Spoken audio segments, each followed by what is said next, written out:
how to clean a Hayward pump basket. This basket catches the things that the skimmer does not catch, or things that somehow go through the skimmer. So sometimes you'll see it will fill up with leaves or debris that pass through the skimmer.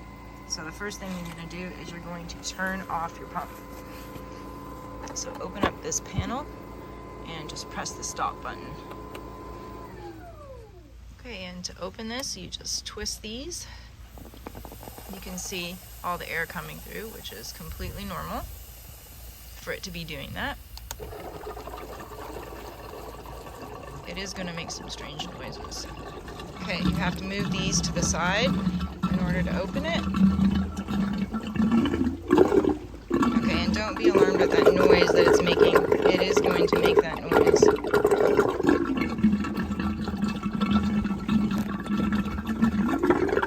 This comes off.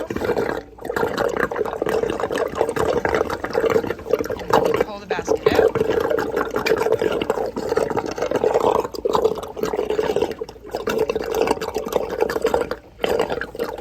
And then give it a good clean. Just bang it like this, but I'm also going to go take it and rinse it with the hose to give it a better thorough cleaning. So after a bit of time, it is going to stop making that bubbling noise.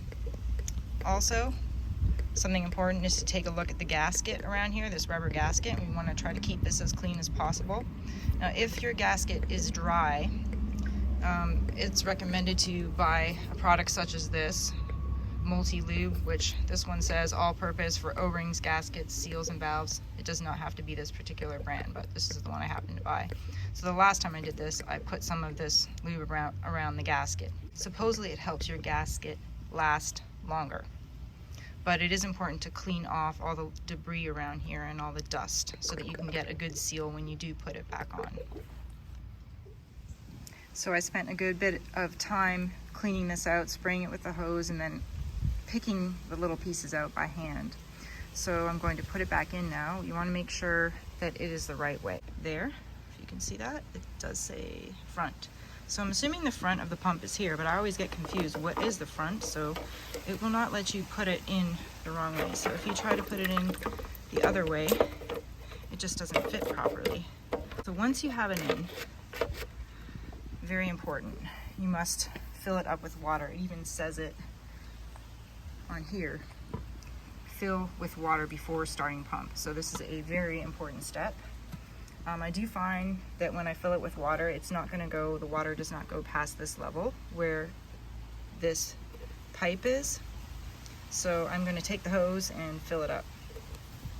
Okay, so you can see no matter how much I'm filling it up, the water just keeps going into that pipe at the front there. And so the water isn't going to go past this level. So this is as high as the water is going to go. Now it's time to put the cover back on, and it is important to get a good seal.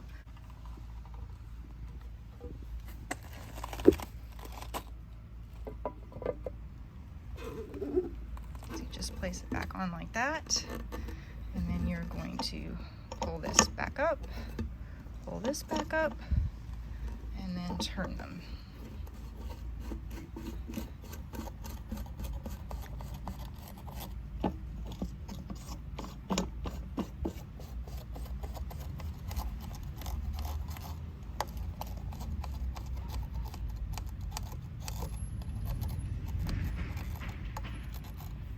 Before I turn the pump back on, I'm actually going to go up here to the top of this thing, and I'm going to open the air flow valve. So you can see on the top, it tells you which way to turn it to open it.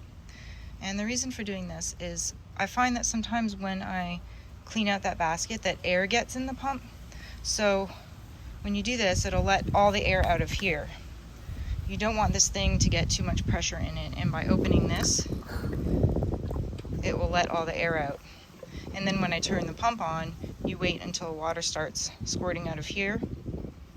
Once the water starts squirting out of there, you turn this off. So I'm going to turn the pump on and let it prime, and then let the water come out of here. Alright, so here we go. I'm going to hit the resume button, and it's going to start priming.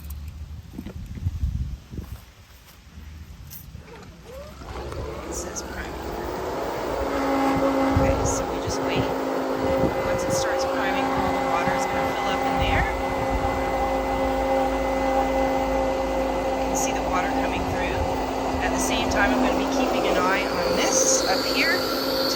water starts squirting out of there. So it'll look like this. Okay, so now the water's squirting out, so I'm just going to turn this off. So I do find that by doing that, it will get all your air bubbles out of here. And I like to stay out here for a little while just to check and see when it's finished priming, and just to keep an eye on the pump and make sure there's no air bubbles in there. If you do find that you see air bubbles at the top in here, then you can try this again. Another good thing to keep an eye on is this pressure valve here. So currently the valve is up a little bit higher because it's priming, but once the priming stops, this valve usually goes down, and it tells you how much pressure is in this component.